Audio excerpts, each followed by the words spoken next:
यह किसके लिए है? छोटे बिजनेस मैन जिन्हें ऑनलाइन मार्केटिंग में इंटरेस्ट हो, डिजिटल मार्केटिंग स्टूडेंट्स, कीवर्ड्स को समझने में रुचि रखने वाले लोग। डिजिटल दुनिया में पुरानी मार्केटिंग मेथड की कोई खास जगह नहीं बची हुई है। क्या आप लोकल बिजनेस ओनर हैं? अगर हैं तो फिर आप लोकल्स को अपनी दुकान तक कैसे लेकर आते हैं? हो सकता है कि आपके बिजनेस का साइन बोर्ड होगा। ऐसा भी हो सकता है कि आप वीकेंड में कुछ एक्टिविटी करते रहे होंगे। लेकिन फिर क्या आप ये ऐसे फिक्स करेंगे कि लोग ऑनलाइन आपके बिजनेस तक पहुंच सके? क्या आपको पता है कि बिजनेस को ऑनलाइन कैसे लेकर जाया जा सकता है? इस किताब के चैप्टर्स में आपको पता चलेगा कि किसी भी बिजनेस को गूगल में रैंक कैसे करवा सकते हैं। इस डिजिटल दुनिया में कैसे आप बिजनेस को आम से खास बना सकते हैं। ये सारी बातें आपको इस किताब के माध्यम से पता चल सकती है। उसके लिए आपको क्या करना है?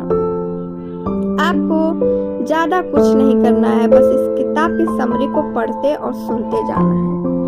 डिजिटल दुनिया में पुरानी मार्केटिंग मेथड की कोई खास जगह नहीं बची हुई है। एक जाना माना वकील है जिसकी वकालत अच्छी चल रही है। तभी तक उसे प्रिंटिंग एड्स की मदद से क्लाइंट भी मिल जाया करते थे। लेकिन कुछ सालों से उसने महसूस किया कि एड्स की मदद से क्लाइंट में कमी आई है।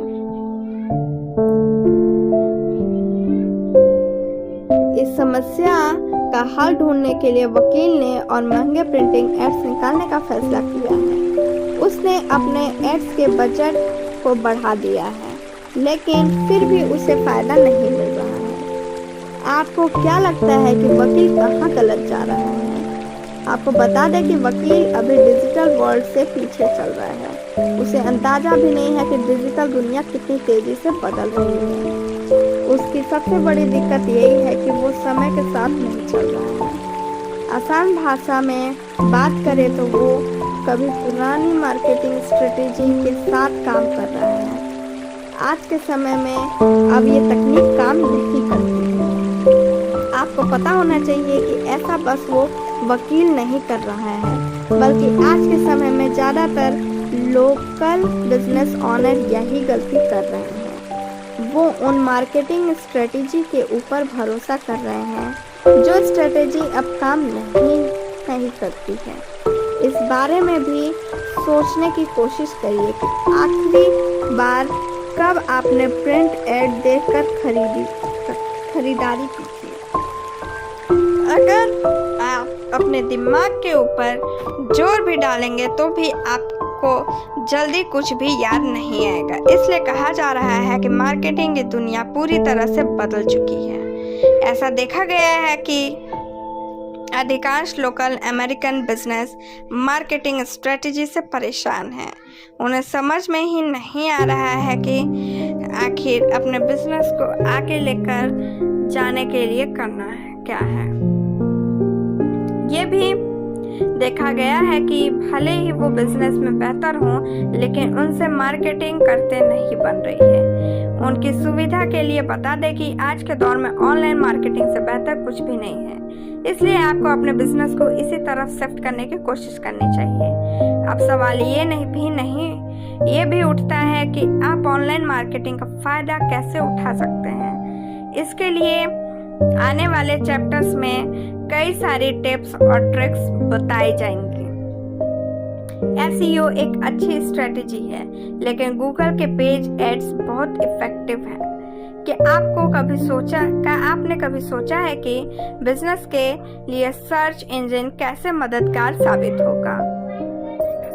आपके बिजनेस के डिजिटल स्पॉटलाइट में लाने के लिए गूगल आपकी दो तरह से मदद कर सकता है। पहला तरीका SEO है, जिसे सर्च इंजन ऑप्टिमाइजेशन भी कहा जाता है। इस प्रोसेस में सही और सटीक कीवर्ड्स यूज करते हुए आप अपनी वेबसाइट को सर्च में आगे लेकर जा सकते हैं। जब भी कोई गूगल पर आपको प्रोडक्ट के बारे में सर्च करेगा तो आपका रिजल्ट सबसे ऊपर नजर आ सकता है। आपको याद रखना चाहिए कि गूगल इसके लिए खुद का एल्गोरिदम यूज करता है। उसी के आधार पर वो तय करता है कि किसी भी सर्च के लिए सबसे उपयोगी कीवर्ड्स कौन कौन से हैं। इसलिए जब भी कोई किसी भी कीवर्ड्स को सर्च करता है तो उसके सामने रेलेवेंट रिजल्ट आते हैं। आपको पे पर क्लिक एड्स के बारे में भी पता होना चाहिए।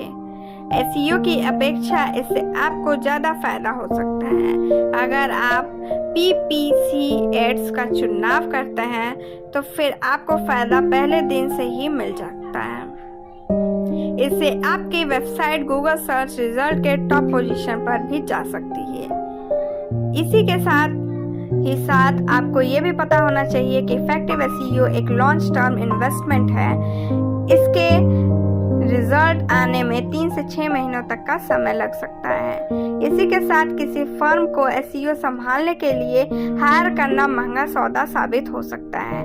कई कंपनियां एसईओ के काम के लिए $1000 से $2000 प्रति महीना चार्ज करती है। इतना पैसा किसी भी लोकल बिजनेसमैन के लिए बहुत ज़्यादा हो सकता है। इसके बाद भी सफलता की कोई गारंटी नहीं होती है। स्मॉल बिजनेस ओनर को गूगल एडवर्ड्स के पावरफुल टूल की जानकारी होनी ही चाहिए। आज के समय को इंफॉर्मेशन एज कहा जाता है। इस एज की सबसे सक्सेसफुल कंपनी गूगल को कहा जाए तो गलत नहीं होगा। लेकिन क्या आप जानते हैं कि गूगल की 90% की कमाई एडवर्टाइजिंग से होती है। इसी को गूगल एडवर्ड्स कहा जाता है। इसकी खासियत ही पे पर क्लिक मार्केटिंग है। इसके पीछे कुछ कारण हैं जिसकी वजह से एडवर्ड्स बाकी ऑनलाइन मार्केटिंग सर्विस से अलग और अच्छा है। इसकी सबसे बड़ी ताकत ही प्रोग्राम की शानदार रीच होती है।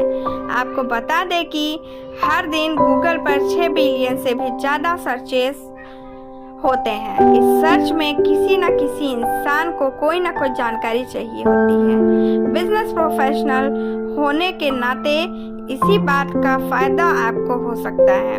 आप खुद को सोर्स ऑफ इंफॉर्मेशन बना सकते हैं। इससे बात ये भी है कि आप गूगल की मदद से खुद के बिजनेस की मार्केटिंग भी कर सकते हैं। ये मार्केटिंग आपको टीवी एड्स और रेडियो के प्रचार से ज़्यादा फायदा दिलवाएगी। ऑनलाइन एडवर्टाइजिंग का सबसे बड़ा फायदा यह है कि इसे आसानी से ट्रिक किया जा सकता है। ट्रेडिशनल मार्केटिंग में ये मुमकिन नहीं था। पहले आपको ये तो पता होता है था कि उस न्यूज़पेपर के सब्सक्राइबर कितने हैं, लेकिन आपको ये पता नहीं होता था कि उस पेपर के पेज 10 को कितने लोगों ने देखा हुआ है। इसी के साथ प्रिंट एडवर्टाइजिंग काफ़ी ज़्यादा महंगी भी हुआ करती थी। गूगल एडवर्ड्स की मदद से आप अपने बजट को तय कर सकते हैं। आप ये फैसला कर सकते हैं कि आप एक क्लिक के लिए कितना पैसा देंगे। इसी के साथ आप तभी पैसा दे सकते हैं जब आपकी ऑडियंस वेबसाइट तक आए। इसका मतलब साफ है कि अब ट्रैक करना भी आसान है और बजट भी कम है।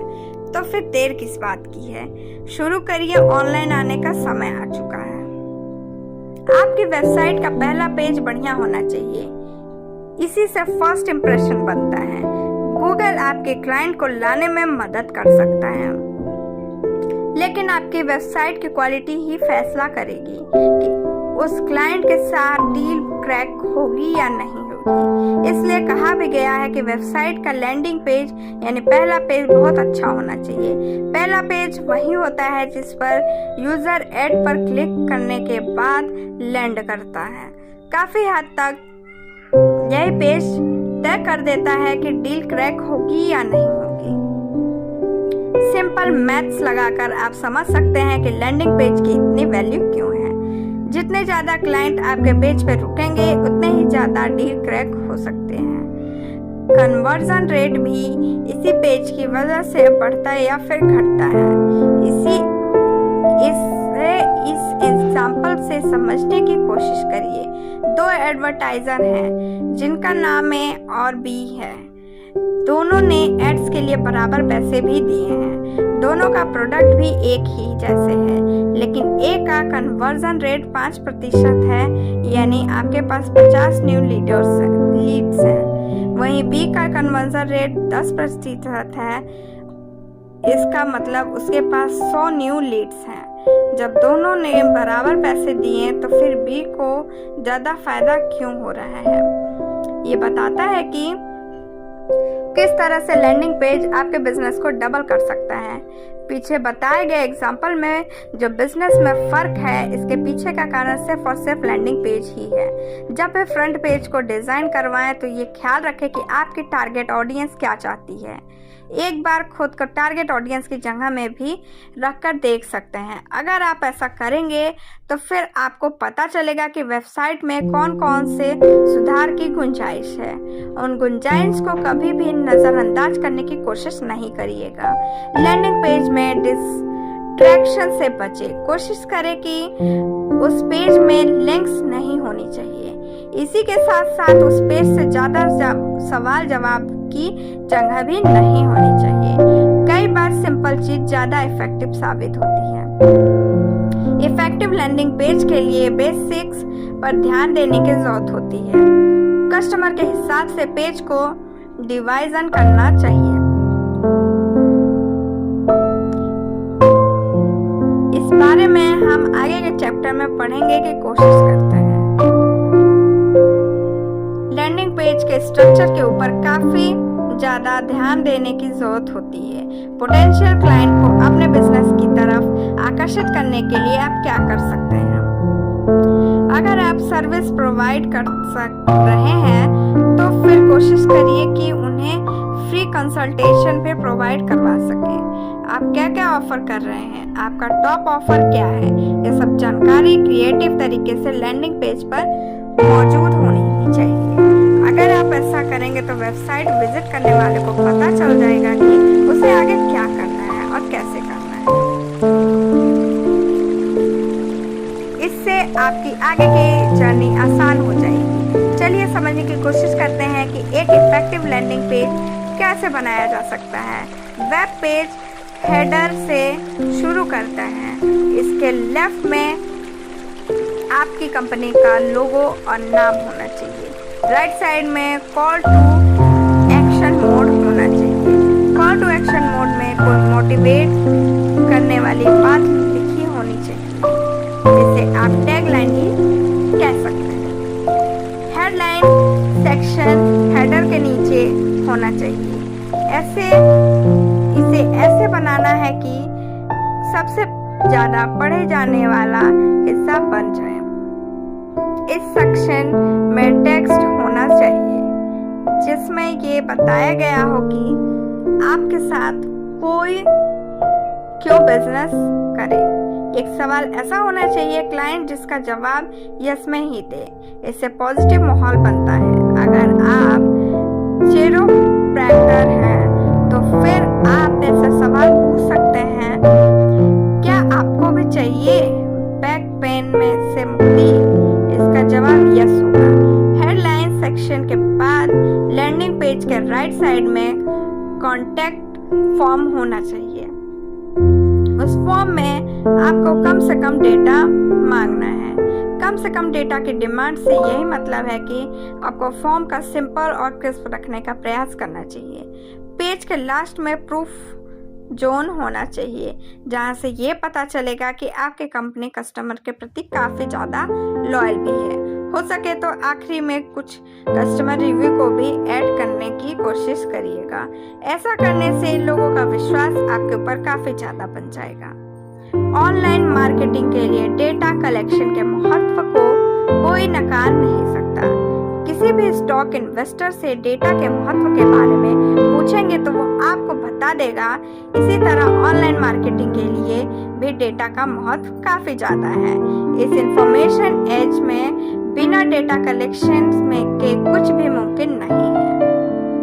आपका मार्केटिंग एफर्ट सक्सेस रहे, इसके लिए ज़रूरी है कि डेटा का कलेक्शन सही से किया जाए। डेटा के कलेक्शन के पहले आपको ये भी पता होना चाहिए कि नई लीड्स फोन कॉल से सबसे ज़्यादा आती है। लोकल बिजनेस की वेबसाइट में जब भी क्लाइंट जाता है तो सबसे पहले या तो वो मेल करता है या फिर वो दिए हुए नंबर पर कॉल करता है। ऐसा कम ही होता है कि वो सीधे पैसे ट्रांसफर कर दे। लोकल बिजनेस में 70% लीड्स फोन कॉल्स में आती है, इसलिए ज़रूरी ये है कि आप अपनी ऑनलाइन प्रेजेंस बना कर रखें जिससे क्लाइंट्स आपको फ़ोन कर सकें। इसके लिए आपको कॉल ट्रैकिंग सिस्टम का यूज करना चाहिए। इससे आपको पता चलेगा कि किस ऐड की वजह से कस्टमर आपको कॉल कर रहे हैं। इससे आपके पास यूजफुल डेटा का कलेक्शन भी होगा जिसका उपयोग आप आगे अपने बिजनेस के लिए कर सकते हैं। इससे आपको इफेक्टिव कीवर्ड्स के बारे में भी पता चलेगा जिसको आप आगे के मार्केटिंग कैंपेन के लिए यूज कर सकते हैं। सारांश, आपको पता होना चाहिए कि जैसे जैसे इंटरनेट और सोशल मीडिया बढ़ रहे हैं वैसे वैसे ही बिजनेस भी बदल रहे हैं। यही वजह है कि मार्केटिंग के तरीके भी बदल रहे हैं। अब पुरानी मार्केटिंग तकनीक का कोई महत्व नहीं रह गया है। इसलिए अब समय आ गया है कि हर बिजनेस ओनर समय के साथ साथ चलने की कोशिश करें। अगर वो ऐसा करते हैं तो फिर उनके बिजनेस की ग्रोथ भी अलग ही लेवल की देखने को मिलेगी। बढ़ते हुए इंटरनेट का फायदा उठाने का समय आ चुका है। आज के लिए बस इतना ही। Thank you, bye bye, take care.